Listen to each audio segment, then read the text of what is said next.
tonight. She had surgery yesterday. She's hopefully doing well and all that. So I'm Glenn Haller. I'm the vice president these days, and I'm substituting in for her. And let's start with the pledge.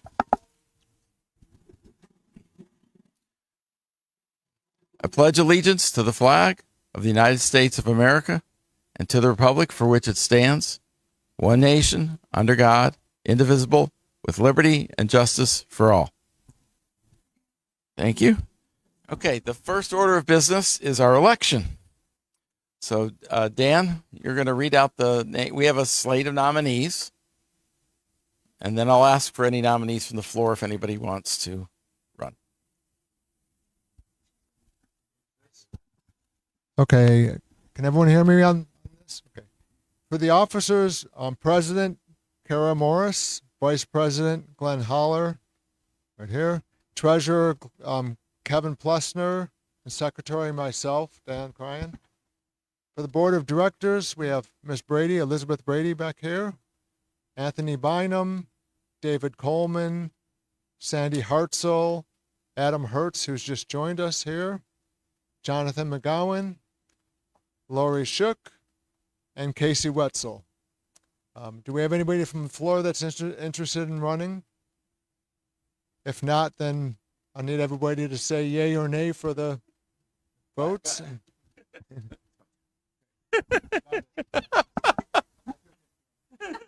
Yeah. So, given that there's no contest here, the slate is the slate. Can I get a motion to approve the slate? Okay, Jonathan. Can I get a second? Okay, thanks. Yeah, really. So, all in favor of approving the slate for the directors and the officers? Any opposed? Okay, it's unanimous. Thank you. And next, we're going to do our speaker presentation. So Bob is here he's our neighbor, Bob Mosier, to speak from the to talk about the Anne Arundel County School District. Bob, I'm going to give you the mic. So good evening, everybody. It's good to finally be back here. This is attempt 3 at scheduling this. We were trying to do it in January, and Mother Nature didn't cooperate, and then we had a conflict in March, I think it was. So I'm always happy to be here to talk about the school system. I wish I could get here more for regular meetings, but the school system schedule doesn't seem to align. So I am happy to be here. Lots of good news tonight. Some challenges, lots of challenges that remain, but lots of good news tonight that we'll go over. So I'll start with a slide with our demographics. We are the 4th largest school district in Maryland and the 37th largest in the country.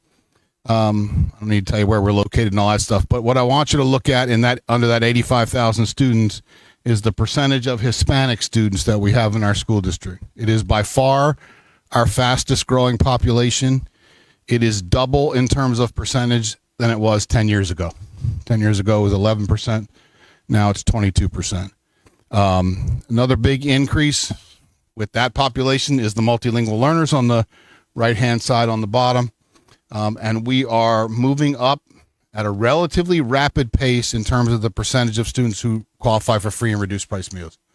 It wasn't that long ago. So my daughter went all through the North County cluster when she was at Linthicum, and even here, that number was 31, 32, something like that. So huge increase, particularly since COVID.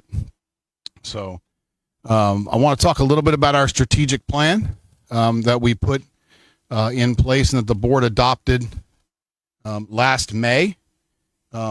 It's a relatively simple vision. Dr. Bedell likes to say that he wanted us to get it to 15 words, and we got it to 16.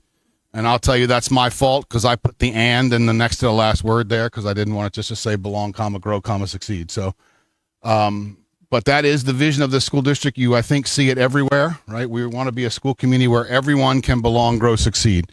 And I'll just say that everyone means everyone. It means students. It means staff. It means parents and guardians. We need everybody in this mission. The strategic plan has 5 priorities to it. And I should say at this point that this is a plan not created by the superintendent and the cabinet and the board. It is a plan created by the community. To create this plan, we put together a stakeholder group. Well, we did a bunch of focus groups. We put together a stakeholder group of about 60 people from across the county. And we had a meeting in every high school, an open meeting in every high school, as we had a consultant take us through this plan. And so these are the community's priorities for our school system. Achieving academic excellence should be obvious. Future readiness and transitional preparedness.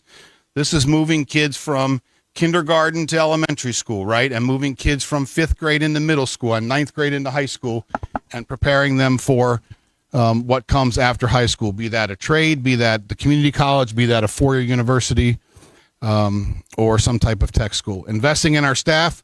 We spent a lot of time and a lot of money in the last 3 years to try to bring compensation up to where we're more competitive with regard to other districts.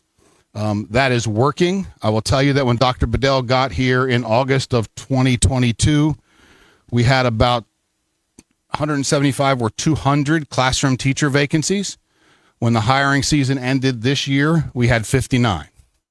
Right, so we feel really good about where we are in terms of staffing heading into finishing out this year and heading into the next year.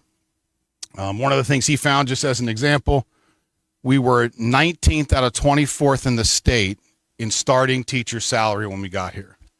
We went to the county council, we went to the county executive and said, we got to fix this, because if we don't fix this, we can't fix the rest of it. And they have been incredible partners with us.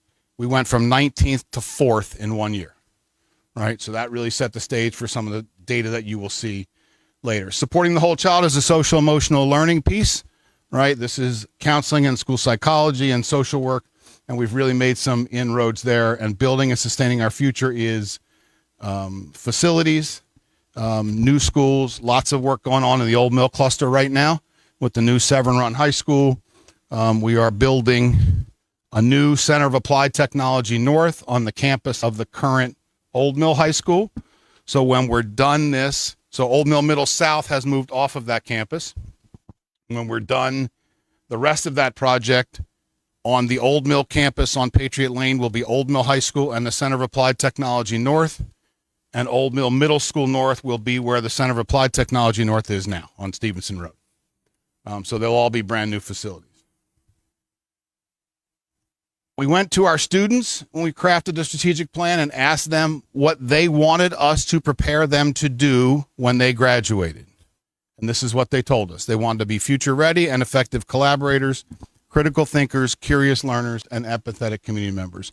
So we thought this was a really important part to incorporate in our strategic plan and to talk to our staff throughout our schools and in our central office about ways to make these things come about.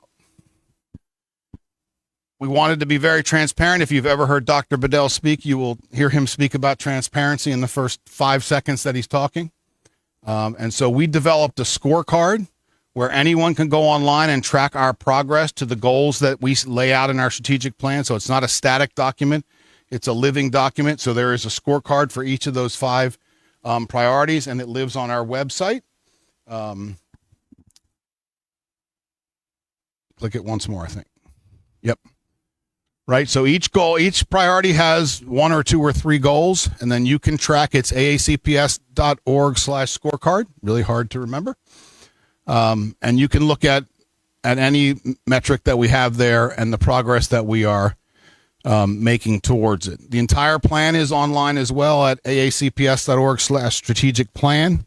We put it online and not just in a document that we could print, because the new communications platform that we have enables us to translate that into one of 7 languages. So it's all native content on the website. So someone who only speaks Spanish can go on our website and translate that page into Spanish and be able to track our progress.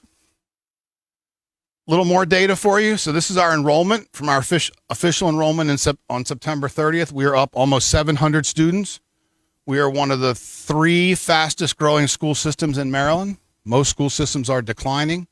which is causing, you've probably read, right, there are school systems, in addition to the budget issues, they're losing students, so they're laying off and cutting staff. We're not in that position. We're growing at the elementary and at the high school levels. Like most school districts across the country, we are flat at the middle school level.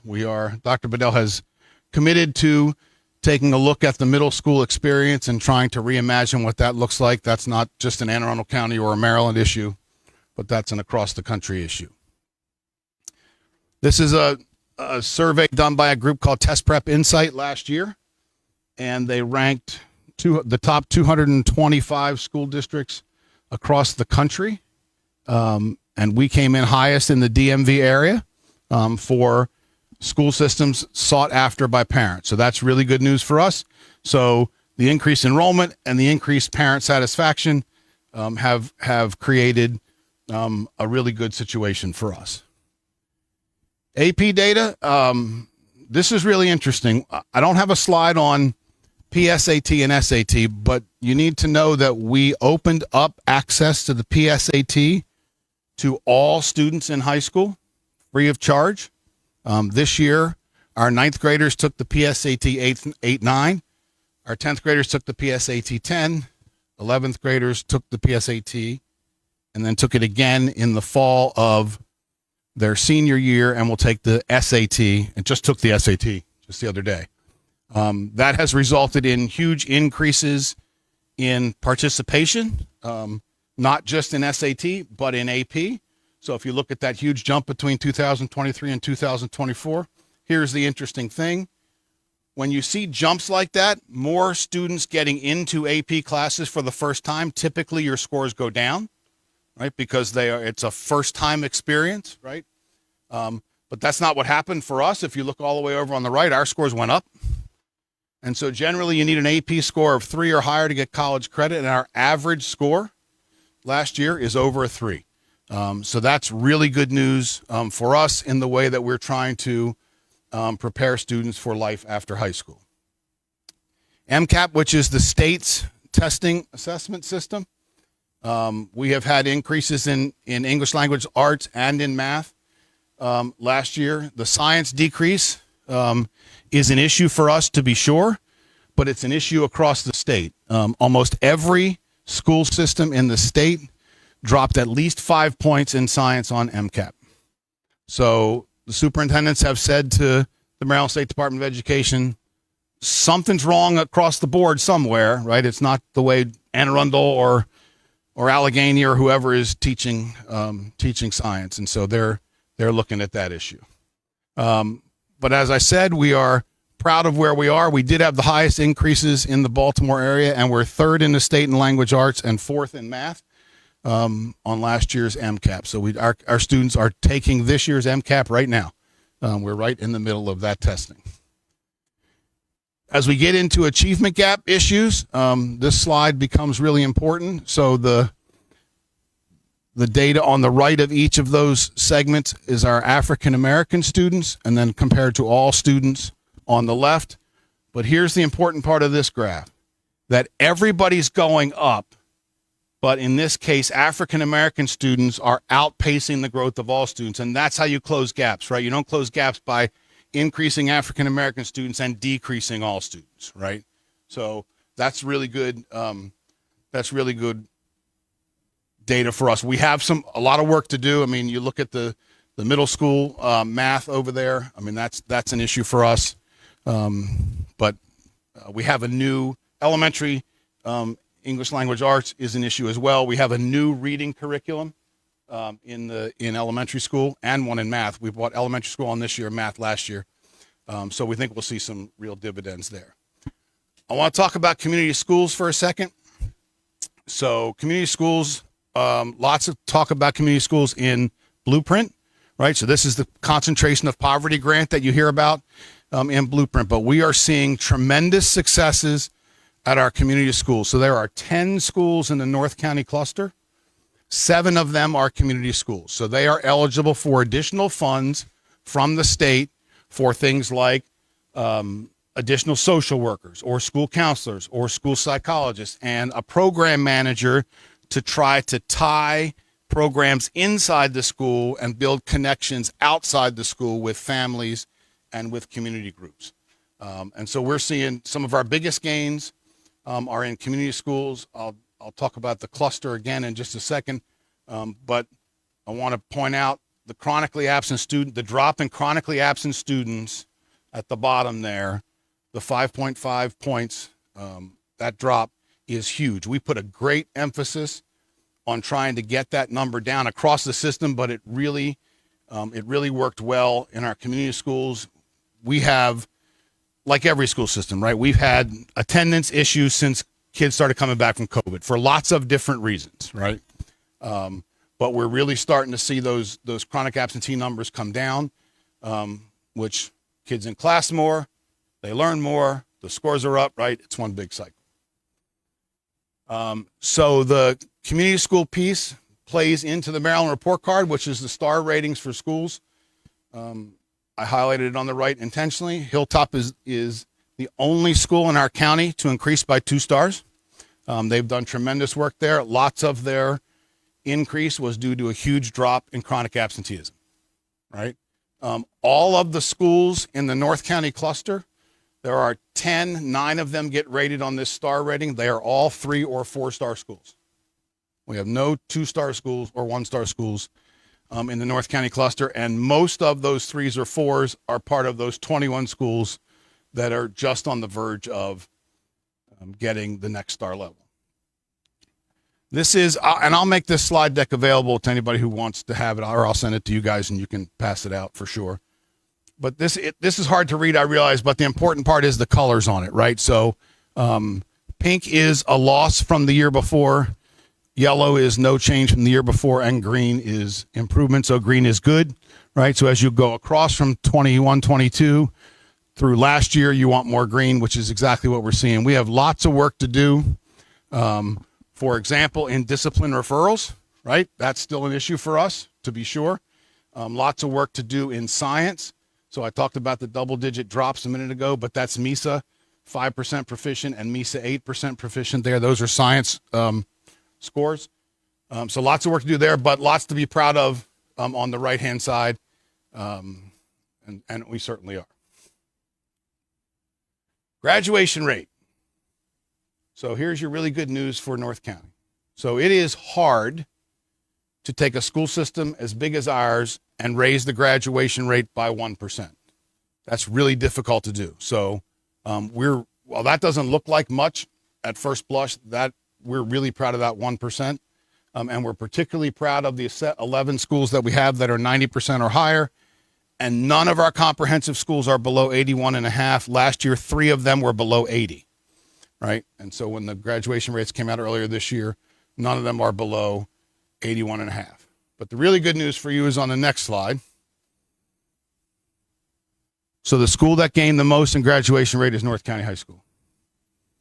6 points is amazing. I mean, it is. But if you look at those schools, and I say this to people all the time, that grew, I just told you it's really hard to move a school system by 1 percentage point. These move by 2. And when you look at these, let's just be honest about it, right? You see schools where people think kids don't succeed. North County, Annapolis, Meade, Chesapeake, Northeast, right? That's where our biggest gains are. We put in place a system called Project Graduation, which staff sits down and looks student by student. What courses does this student need? Do we need to improve this student? And this has been in place for 2 years now. And so we're really starting to see the fruits of that labor. As we look at student groups, some more good news, right? Almost 7% for our student with disabilities. You see the others there, 4.9. I told you earlier on, right? The Hispanic students and the multi-language learners are our highest growing population. So that 4.9 points over there is very helpful and very good for us. A couple other things, and then I'll be happy to take questions. So you may have heard some stuff about the scheduling flexibility bill. This is our school calendar bill. We've been trying to get the General Assembly to change this for 3 years now. We want to go to a system right now. You have to go to school 180 days and a minimum number of hours. So it's 1,080 hours at the elementary and middle school level and 1,170 hours at the high school level. You have to meet both of those thresholds, right? We want to go to a system where we're only counting the hours. We don't want to change the hours, but we're only counting the hours, right?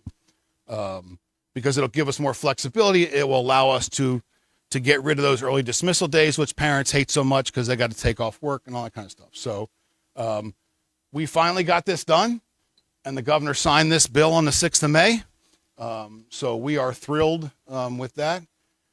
You will not see a lot of changes, if any, in the next school year because we've already adopted that calendar and families have already made plans, and I'm not going to change the start or the end of your school year and all that kind of stuff because then you'll come yell at me. But you will see some changes in the year after that. You may see some small tweaks next year, but the year after that, you're going to see some really cool stuff. Budget. We're in the middle of budget season. When I mentioned to some folks earlier, we just met with the county council, had our workshop with them Monday. We have asked for a lot of money. We get about half of the county's budget. Dr. Bedell and the board have prioritized those 4 areas that you see right there. So the county executive released his budget on May 1st, and the council has till June 15th to do what it wants to do with it, and then it will send the final budget back to us. The county budget increase this year is about $105 million with no tax increases. The county executive would want me to say, though I don't work for him, but no tax increases. We got about $52 million of that, so just about half.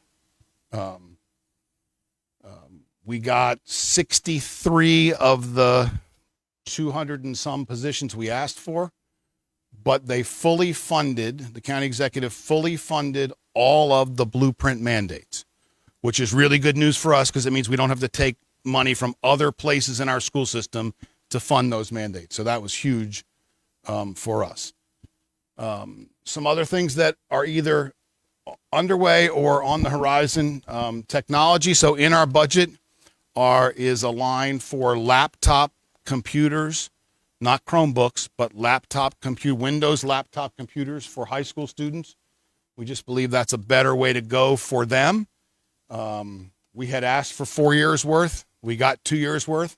So hopefully the council leaves that in, but we'll be moving there. Redistricting phase 2, right? We went through phase 1 here 2 years ago. Seems to be settling in pretty well. This one is, I will tell you, far more contentious. This is Severna Park, Crofton, Arundel, South River, Southern, Annapolis. I think I'm leaving somebody out there, but anyway. Lots more issues there and lots more contentious. Middle school athletics, we just finished our first season of middle school athletics. It was soccer. Incredibly popular, far more popular than we thought it would be. We may have to go to essentially having varsity and junior varsity. We wouldn't call them that at the middle school level, but next year. So that's a good problem to have. But the parental involvement in soccer was great. In the fall, we'll do basketball. And those are off season, so to speak, intentionally, because we don't want to compete directly with rec and parks, right? So a middle school student could play school basketball in the fall and go play rec and parks basketball in the spring and not have to choose between the two of them. We're working on new grading regulations for middle school and elementary school. This is the last vestiges of peeling back from COVID. We built in a lot of things in COVID that we needed to have and were good to have, but we don't need them anymore, and so we're pulling them back. 2 ways for you all to get involved. So the Be Present initiative continues in our schools, and this is really simple. This is show up and be present. Just be in the hallways, just be in the cafeteria, talk to students, build relationships with them. We'll pay for your background check. We'll pay for your training. We'll pay for all that stuff. And then you can, if you have an hour a week, if you have an hour a month, it will help our students. And then the second one is mentoring. So Dr. Bedell, when he got here, created an office of mentoring services where we intentionally match students and staff members or anybody else who wants to mentor. He has given us all release time to go mentor a student or students, and take time away from what we otherwise are doing to do that. It is paying huge dividends. He does that himself. That's a shot at that in the top right there. That's Annapolis High School. Those are some students there that he mentors there. But we'd love to have you. Again, we'll pay for the training, pay for the background check, do all that kind of stuff. But it really is worthwhile, and our students are telling us how much they appreciate it and how much it has given them some impetus to succeed. I think that's it, right? That is it. Look at that. So that's a really quick run through of what we got going on. Questions that you all have? And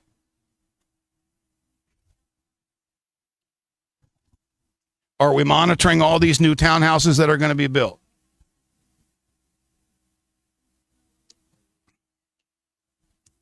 It's going to add kids, right? So the townhouses that are going to be built, or whatever other developments are going to be built, we're in the county's plan. So when we did redistricting a year and a half ago now, were incorporated into that plan. They were in the projections, right?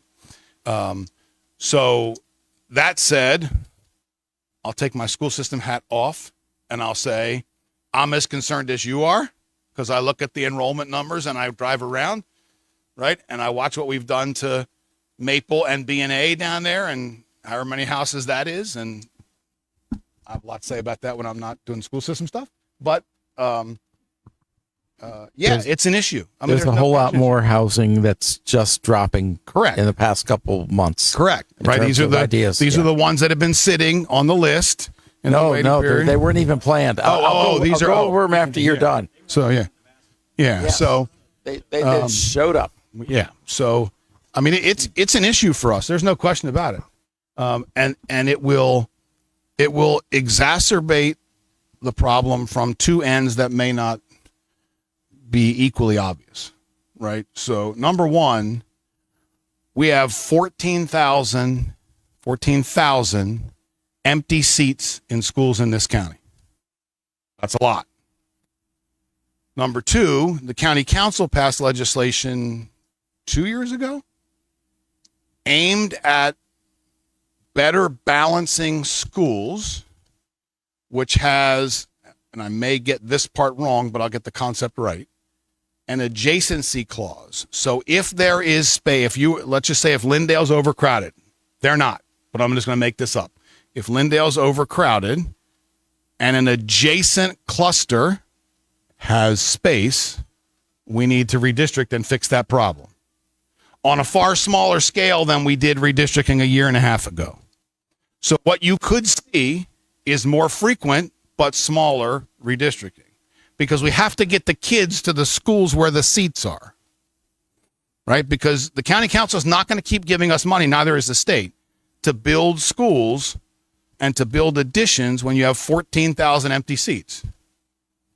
As a taxpayer, they shouldn't give us money to do that. We have 14,000 empty seats. We should make the hard decisions, right? And it's hard. And I'm not being sarcastic about it. I mean, redistricting is really tough. Very, very tough.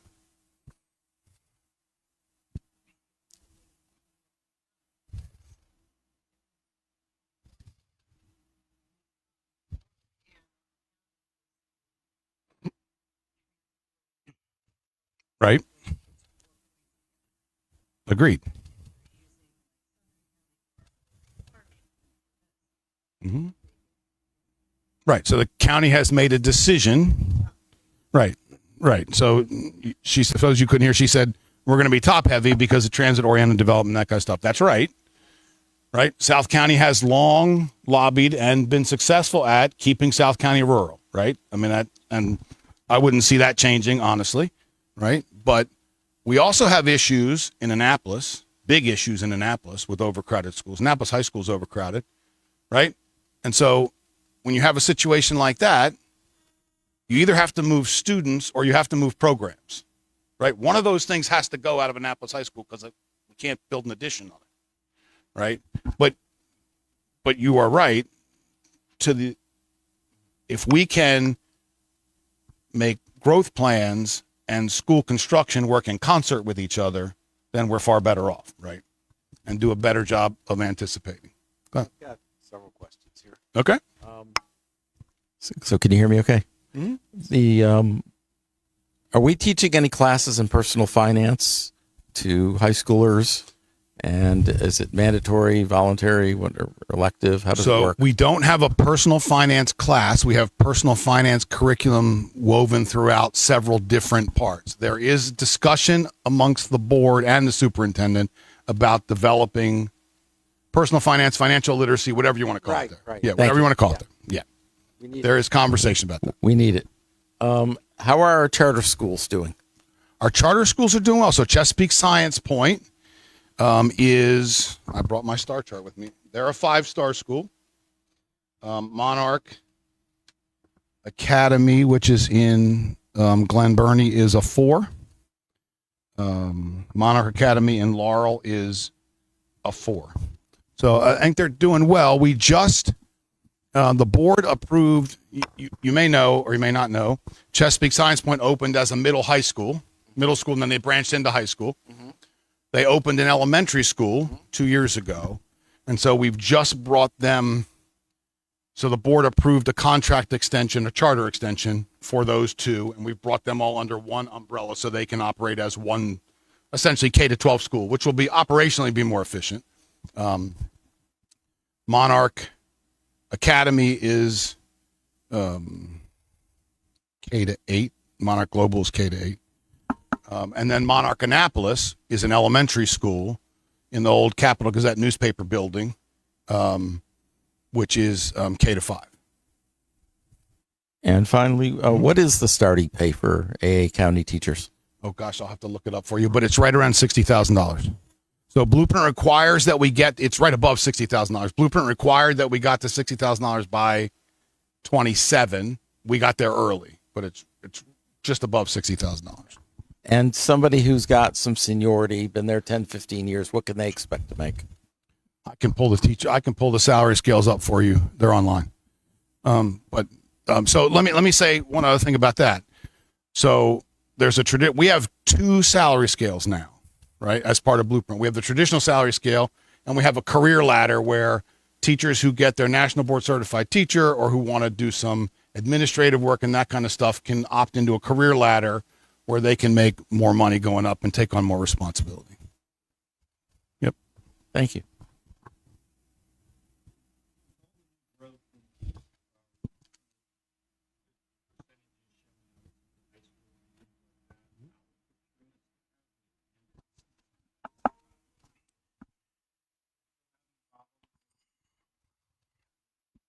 I don't think we're having as many problems as we did when we made a big push to hire pupil personnel workers a number of years ago.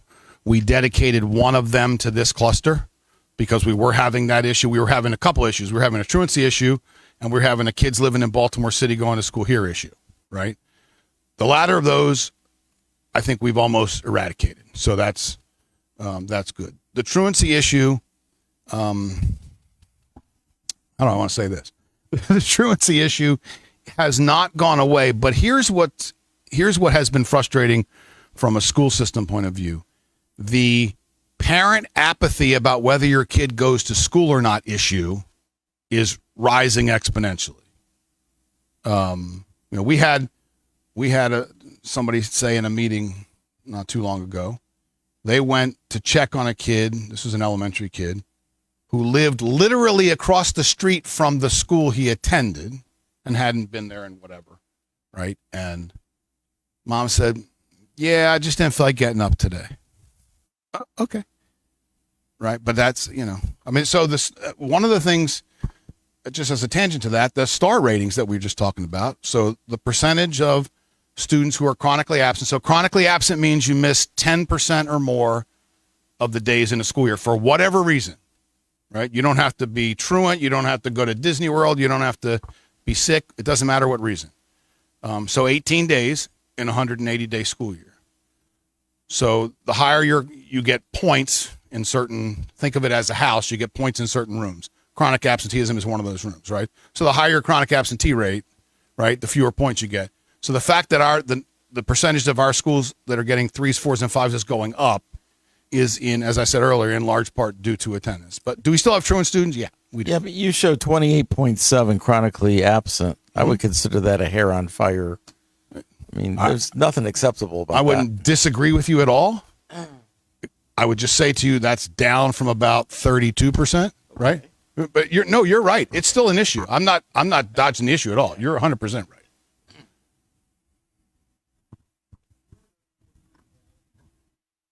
Where are the 14,000 empty seats at? Well, some of them are in this building.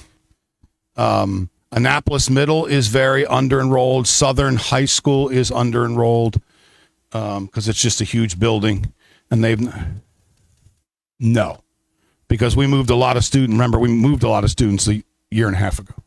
Yeah, there aren't many here. This is, I would say in this cluster, this is probably it. I mean, North County High School for sure is full. Although they've got a huge senior class this year. So they're going to be far less full. And the other piece with redistricting up here is, remember that we haven't seen the full impact of redistricting yet because kids who were seniors this year had the option to stay. Right? So no seniors who were redistricted out of Glen Burnie out of North County had to leave. Right? Juniors are not there now. So we have a really large senior class at North County for a couple of different reasons, but the space utilization at that school will go way down next year. At other schools, it'll go way up. You look at a school like Severn Run. Severn Run is way under-enrolled right now, but it's because most of their kids came from Old Mill and most of them stayed. Right? Most of the seniors stayed. So.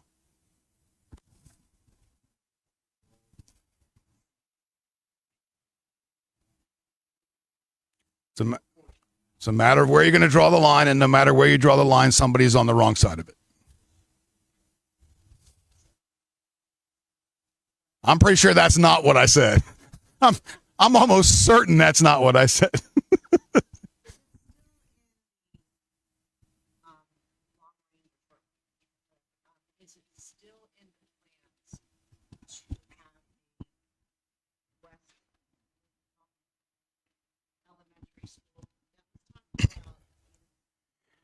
So I'm glad you brought that up because I didn't have a slide on it, and I'm glad you brought it up. So we have done what you all may have come to know as the MGT study for their 10-year plans, and they map out your school construction essentially for the next 10 years. So the second of those, we did it in 2005, we did it in 2015, and now we're doing it again.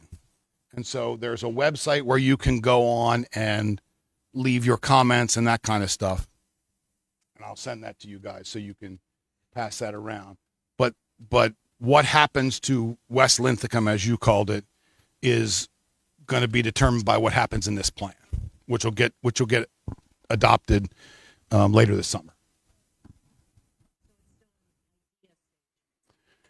It's an idea stage, and so yeah, to get it from an idea to a reality stage, you got to have a couple things. You got to have money, and you got to have land, right? So, I mean, we own several parcels of land. I just had a reporter quizzing me today about why we didn't turn some land over to the city or the county.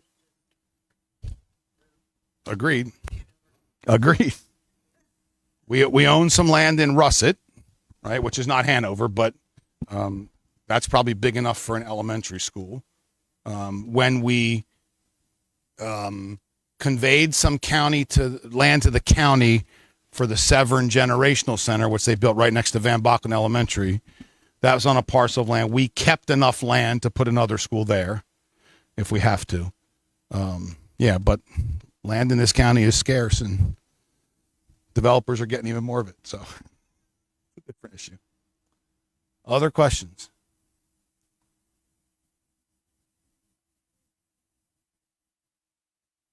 I wondered when this was going to come up.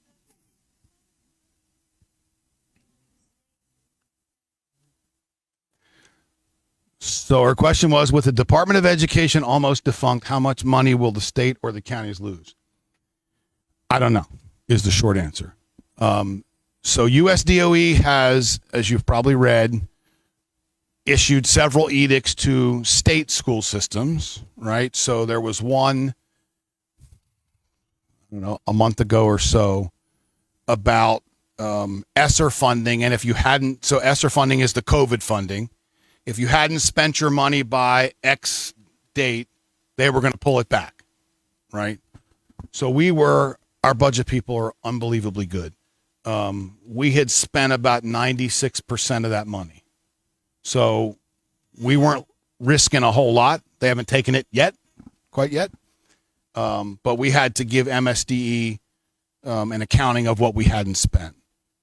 So really the issue is going to be this, because we don't get a lot of direct funding from US DOE. We as a school system, MSDE does. The problem is going to be if US DOE doesn't give it to MSDE. Now, what are they going to do with their trickle down money, right? And then how, and I don't know the answer to that. And I don't think they know the answer to that right now. The bigger issue for us, right? I mean, there are lots of potential financial implications, right? You start taking away federal grants like Title III and Title I and all that kind of stuff. Now you're talking some severe impacts. The bigger issue for us right now is the DEI executive orders and those things, right? And so those are causing, I won't say they're causing changes for us, because we're not doing anything that they have said we shouldn't do yet, right? With the executive orders that have been put out now, we're okay with all of them. And Dr. Bedell's been really clear.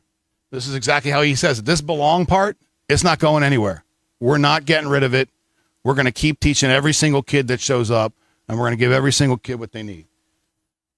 There's lots of, just in my own editorializing, there's lots of confusion about what DEI really means and how it plays out in school systems, right? So we're working through that, but I think we've lost one grant so far, and it was $1 million grant over 4 years, and we were in the third year of it. So we don't want to lose it, but as opposed to losing a whole Title I program, right? I mean, so far so good. But I mean, are we concerned about it? Yeah, we are. Every school system in the state in the country should be. So. Other questions? We good? Well, I appreciate your time. I'm happy to get back here as often as I can, and you want me. And certainly, if you guys have any questions, just send me an email, and I'll be glad to get back to you. And I'll send you the slide deck and the stuff, and we'll do that. Thank you very much.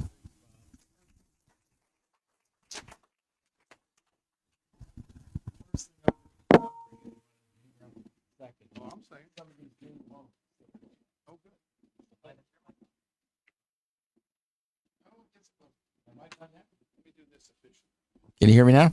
Okay, sorry. So, we're going to talk about some of the planned construction that's going on that it wasn't part of any of the zoning planning. It's coming under other categories. And some of you may be aware of this, some of you not, but let me just bring you up to date as much as I know at the moment. So, at the Cromwell light rail station, that's the transportation-oriented development. I don't remember what the exact details are, but I think they're going to develop 16 acres, something like that. And it's a lot of units that they're going to put in over there. Now, that's not Linthicum. It's just outside Linthicum, but it's close. And I don't know how much of our schools it's going to impact, but it will. Yeah. Okay. Okay.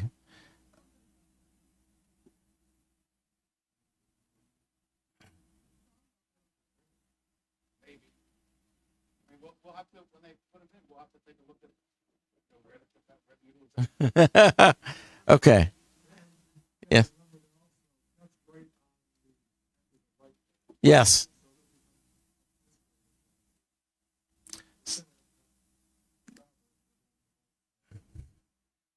The next development you should know about is right here in Linthicum, where the Hoyts Theater is. There's a proposal to put in 162 townhouses. Now, I don't know that that was on your plans because that was going to be warehousing. Yeah. Right, exactly. What's that? Oh. I don't mind that. Mm. There for 2 years, I mean, they were doing the master planning in the area, and we had people from our group doing this, sitting down across the county, going over all these things, and finding out areas that were going to be looking at those type of things. I mean, these were some of the people, they didn't even have these on the front, they didn't have their team park. So we're not sure where. There was no rezoning necessary. So what he just said was we went through this whole rezoning process, looking at everything, and this one and the next one I'm going to tell you about, they weren't on there. This is all because of the overlay that got passed many years ago that allows people, that allows people to convert warehouse and commercial or whatever to putting homes in. Yeah. Yes, we did. I was that's the only county council meeting I ever went to. So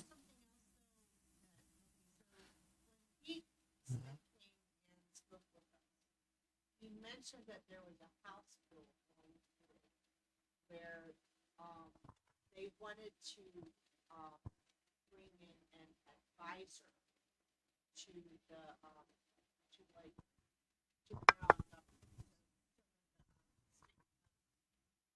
to the state delegates, and he was asking us actually to urge our delegates not to vote for that because if they got that, this advisor could eventually tie their hands when it came to like the local zoning as opposed to. And so that's why I'm kind of wondering all this other things are just popping up. no, I think that's related to the TOD stuff. So like if there was going to be, so far we've been able to keep the Linthicum section of our, Benton to music out of this thing. People are trying, and I can't say we're not going to eventually lose, but so far we've been pushing, keeping them at arm's length. But that's what that advisor was for, is that you change instead of going through a zoning board, you'd have this person working for the county executive who would have a lot more power to approve plans. Okay. But I think that's TOD related. Oh, right. So, the next one, look at my notes. Okay. So again, this is not going to affect people directly who live in the center of Linthicum, but over on the International Drive, there's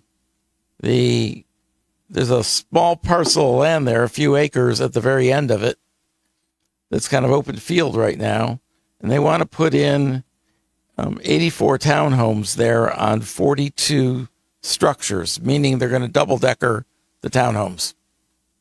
So you're going to have 4 stories, 2 stories, and 2 stories as separate homes. Yeah, they're going to be between the warehouses and that one corporate building that's at the very end there. It's actually, I forget which streets in Linthicum, but there's like a creek, and then on the other side, I don't know if that's Kingsbrook or so. I'm not sure which streets it is over there. They will actually be the closer of anybody to them. But again, there'll be some distance there because of the creek. Anyway, and there'll be some woods there in between. But again, how long it takes to get this stuff done. People put a proposal in, they get some level of permission to continue with their studies and whatnot, but then they got to fund it ultimately. So there's been a proposal out there for years over where I live, which is just short of Nursery Road up Andover between Harrison and Maryland, to put in 380 some units, combination of apartments and townhouses and a parking garage. Well, I haven't seen, and that was what caused the overlay to happen. So you talk about 10 years ago, and they did take down the houses. They demolished the homes that were right on Andover Road. There were 3 properties that were old there, but I haven't seen anything else happening. Again, I don't know if it's just a funding issue because interest rates are high right now or what the issue is. But I mean, you add all that up, 380 something plus 160 something plus 84. It's, yeah, 700 units. They won't all have kids, obviously, but there will be more kids because of that. Yeah. Mm-hmm. So.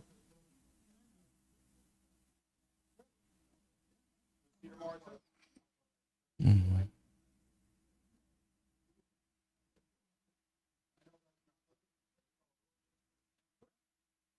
Okay.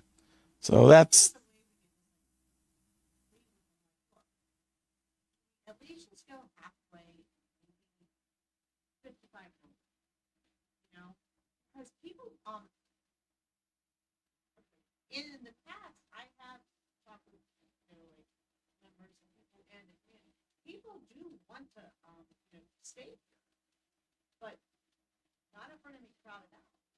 But at the same time, why not offer, you would think that maybe the county council would look into, and with the help of school system also, would look into, 55 and older. I mean, sure, you might get some grandkids in the area district thing, but it's not gonna be like a huge amount, just maybe a few here. But I just wish that we could just like somehow leave it with them, please. No. 55 and older. Right.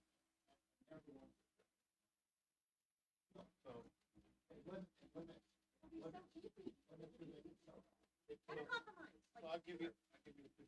So Two Rivers Elementary, which is open, West County. That development was 55 and over, proposed to build because they couldn't pass the adequate public facilities test if they had kids. Not 55 and over. You look at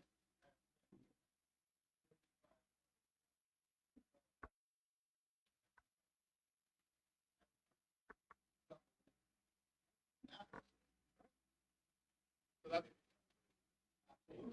relative building. I was going to say when Laurie was talking, right? Part of the answer is 55 and over is fine, but you have to have some staying power to it, right? And the problem with that is what you said. People who are arguing against staying power are the people with all the money.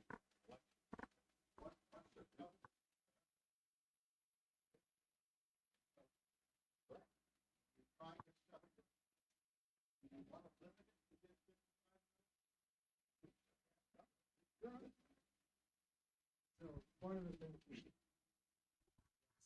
talking about 600 units that didn't have to go through the 5-year wait period for schools. That's something that I don't care if it's called TOD or not. well, they still may need to go through that. And again, this is still early days in planning stages for at least the ones that I mentioned with Hoyts and International Drive. Mhm.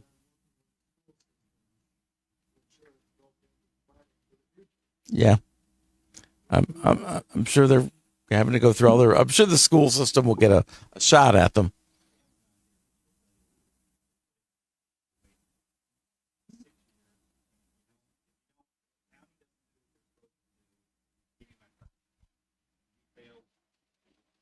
Right. So, yes. Yeah. So, I mean, yeah, it's a process.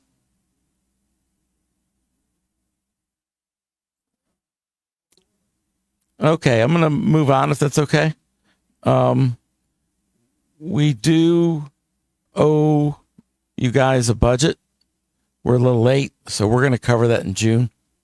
Hope you guys are okay with that. I've seen the preliminary numbers, and I don't think it's going to be an issue.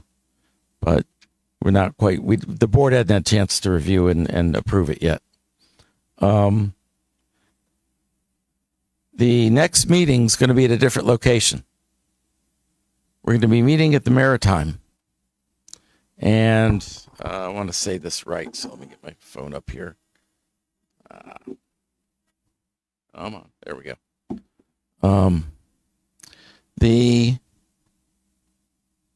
There's going to be a tour. The Maritime people are going to give us a tour of the. They have a ship bridge simulator, and I guess they want to show it off. So we're going to have a regular meeting, and we're going to have this tour also. Okay. I don't know. It's a good question. Well, I mean, we could probably stream our meeting. I don't know that you could take it onto the tour. I've got a fancy new rig where you plug a phone into a camera and Yeah. it's like live streaming on mobile data. Yeah. We'll send a few emails to figure it out ahead of time. Okay. All right. Now I'm gonna let's see. We got some other reports. Apparently supposedly, according to Dan and to Dan Woomer, the BWI runway work is done, which means the plane should resume landing on the runway that's parallel to Dorsey Road. I don't know if you've seen those jets taken off. That, of course, I live off of the short runway. The other runways that they switched to are parallel to my house, and so all of a sudden I'm seeing a lot of these big jets were curving right past my house. And it was a little loud for a little while, but it seems to have fallen off. Not been a problem. So maybe things are getting back to normal. I don't know. That would be good news. Jonathan, PCRC? You want to take the microphone?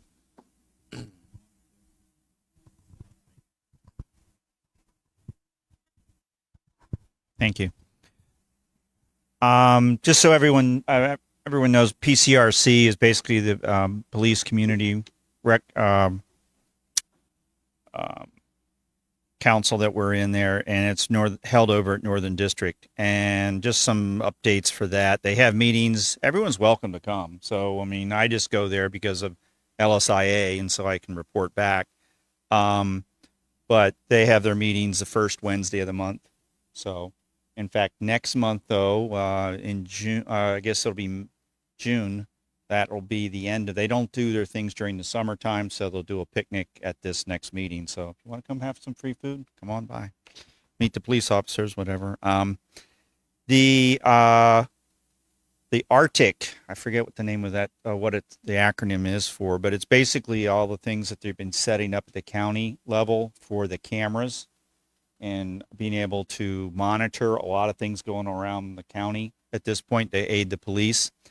And their districts down off of Benson it's down by, Veterans Highway down there that they have. Thank you. And they're going to have a tour. So they haven't set the date yet. So, but as soon as I get it, I'll let everybody know if anyone's interested in going. So it's kind of an interesting place.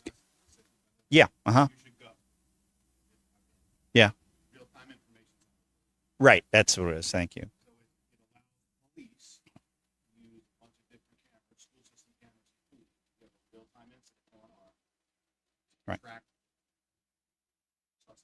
Right. Well, it's not. They're not. And just so they're not out there 24/7 looking at everything. But if they have a call in a certain area, and let's say the Royal Farms has a problem up here, they can start turning on cameras in that area and start looking at things. And they have people and they have the big screens, and it's allows them to address that and talk to the police officers, because sometimes if the police will tell you if there's a gun and someone says there's a gun, there's probably going to be maybe 10 or 12 guys, cruisers, heading for that location. And well, whatever. Yeah. But the thing is, if they find out that really it wasn't a gun, it was somebody's cell phone. And that's what happened. And that's what they found out. That they were able, this Arctic found out that no, this person doesn't have a gun. We see him. He does not have a gun. And they called everybody else off and got it down to one person instead of really having a major problem happen. So it's a good thing, and it's maybe worth going to see. Speed cameras are in the neighborhood. So So over there by the elementary school, we have one out here in front of the middle school, and they're 30 miles an hour, and I think it's actually working. I think people are getting the idea. So, right, and it's right now 30 days trial period, and it's not, they'll give you a warning, but after that it's $75. So okay, just so everyone's. Yep, yep. It can read you It can read you as it's approaching the camera and as you're going away from the camera. So, yeah. Yeah. Well, they drive up the hill. They come up the hill and they're gunning it. And by the time they get to the school, they're doing 50 miles an hour. So,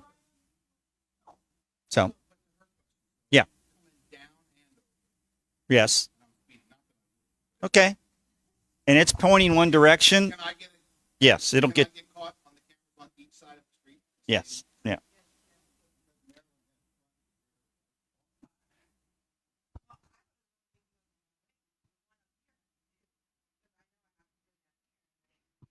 Just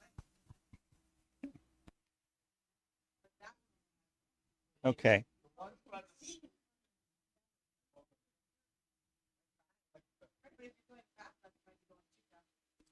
The ones by the schools, the ones by the schools are a little bit more limited hours of operation. They're Monday. They're Monday through Friday, and I forget when in the morning it starts, but it goes to like 9 p.m. The ones that are in neighborhoods, which are not ours are listed as being part of schools. Those are 24/7. So they don't work on the weekends. Don't tell anybody. You go don't take my word for it. You can go to their website and they actually post this information. I'm telling you from what I remember reading a week ago or two, but so don't believe me. Okay. And they're planned to have, I think I heard 160 of these things. And this company's a third party company is putting them out, but for some reason they can only put out 5 or 6 at a time. 160. Yeah. Not the red light cameras, the speed cameras. Speed cameras. They are putting up red light cameras too. Yeah. Yeah. But they're all throughout the county. They're not all going to be here. And they're targeting a lot of places like schools and a lot of.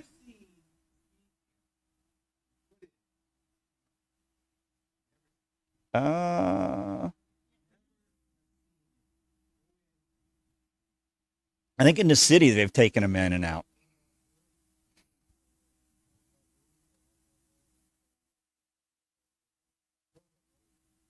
And they'll move them around. Yeah. No, right now they're permitting them and empowering them up and having to put a lot of stuff into them. That's why they're saying they only can do 5 or 6. Okay. We used to have the police officers come and start our meetings, and they started. And so if people haven't heard, they have started at Northern District. With the shortages they've had on police officers, to have them officers sitting there running around to all these community meetings, which they really, I mean, if they had maybe a dozen of them, I'll say, but that would take up some time and officers off the street. So now they set up a time, the third Tuesday of the month at 5:30, terrible time, but they have Northern District, they're sponsoring having these communities come in and meet with the police, talk to them about problems. We've had some meetings. They've been pretty light, but they've been following almost parallel with what we're doing with the PCRC meetings too, which is kind of strange. But it gives you another avenue for people to get in FaceTime with the police officers and talking to gang units, talking to the traffic people, talking to, the detectives doing stolen cars and that kind of thing. So, in fact, the next item here was last meeting was they talked about the gang units, and they have a gang unit, probably about 4 or 5 officers, and they deal with small time gangs, anywhere from 3 to 20, maybe in a gang. And they're, in certain areas. We're finding them around Brooklyn Park, crossing over the city, Cherry Hill and those areas there, and they're running back and forth, and they run in little pockets and things, and they're trying to identify them, and sometimes they phase out, sometimes they get the bigger ones, MS-13, and some of the ones, the Crips and the motorcycle gangs. That's being held mostly on the state and federal level, and they're all up and down the East Coast on 95 and trying to that they work with the state and FBI at this point, but they really don't see a big insurgent of them in these areas. So shoplifting was a big topic. It is shutting down retail all over the place. I think Glen Burnie is probably going to lose 3 or 4 more stores, just closed down. A lot of the pharmacies are shutting down, and it's just getting out of hand. And it's really gets down to if there are no victims, if the stores don't want to press charges, and there's no victims, the police really can't do anything about it. I mean, they try to show some presence, and they try to be in the parking lots and things like that when they can, but a lot of times the stores they're not going to go and start pressing charges on stuff on minor thefts, and some of these people are taking a lot of stuff out of these stores, and they're very bold about it. So.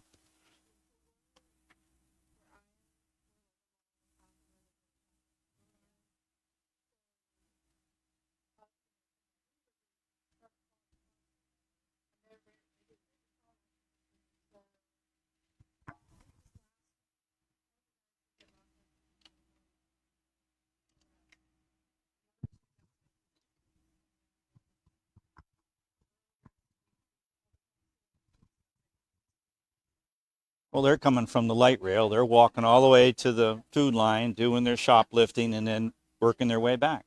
So that's why I know. Yeah.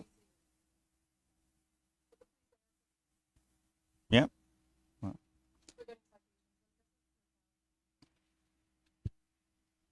Yeah. And now they're paying a lot of off-duty cops to sit and stand there at the door, and that seems to be there's certain groups and certain stores will be a lot more aggressive about it and work that out. So, Cart. yeah, I heard they got locks on their carts. Yeah. And real quickly, then auto thefts. It's getting warmer out, and the thieves are getting a little bit more aggressive. Things are getting tighter with auto parts, so the value of that's going up. So they're going to be taking things a lot more. So lock your cars. If you can block your cars in, double park them in, whatever you have. Motorcycles, put them in garages, park them in the back, hide them. They're just doing drive-bys. They'll case areas out. If you see things, take pictures and call 911. The Northern District does not have a problem. If they know that if someone's if they're getting 12 calls in a certain area, they're putting stick pins in. Those things become markers for them, and something's happening. And that's when you're going to start getting a little more activity, and then you start getting their attention, and they'll start doing things. But if you're not calling, they're not coming. So and take pictures if you see things. You get license plate numbers. You don't have to put yourself out there in the middle of the street, and be cautious.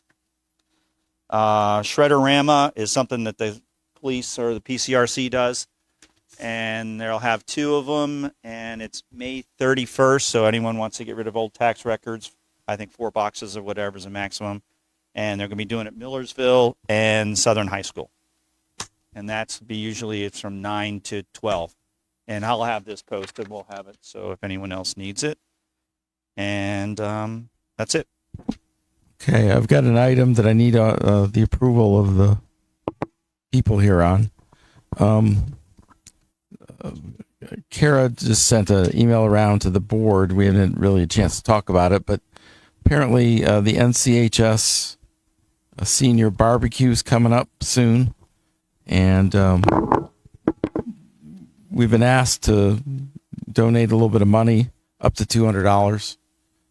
We have discretionary funds, but I'm not sure how much of it we've used this year. So just for propriety's sake, I'd like to get the approval, if we can, to donate up to $200 to help with this. We have the funds to do it. So, what's that? Yeah, right. Exactly. This is the senior barbecue at NCHS. Anybody have any feelings about this one way or the other of us helping them out? That sound good? So can I get a motion then to spend up to $200 to help them? Okay. And any objections? All in favor? All any opposed? Okay. Thank you. Passed. Let's hear that. Thanks. All right. I'll open up for questions. Is there other Lori? Do you have anything else you want to mention? Bring up.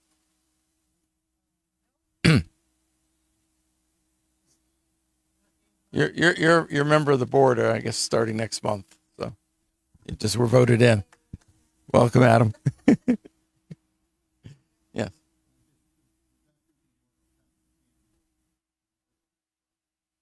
Annual Memorial Day program at the Veterans Memorial.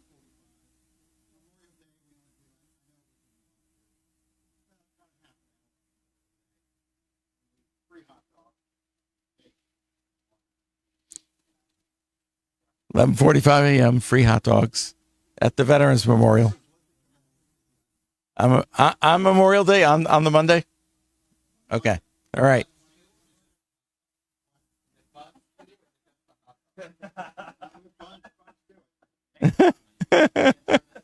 We're having to cut costs. No. Anybody associated with the conference in the park? If you are, I could use the schedule, because I can always post it in the monitor.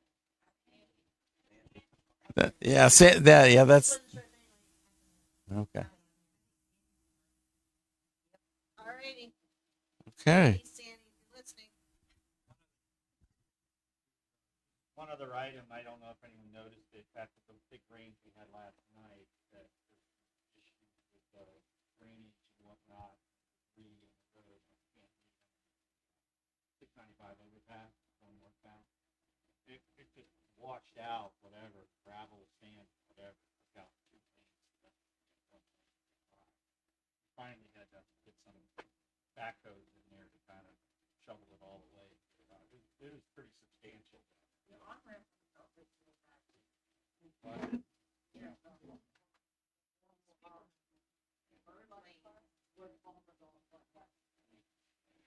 Some of that stuff, I think a lot of it's just me. We need to get some drains. Okay.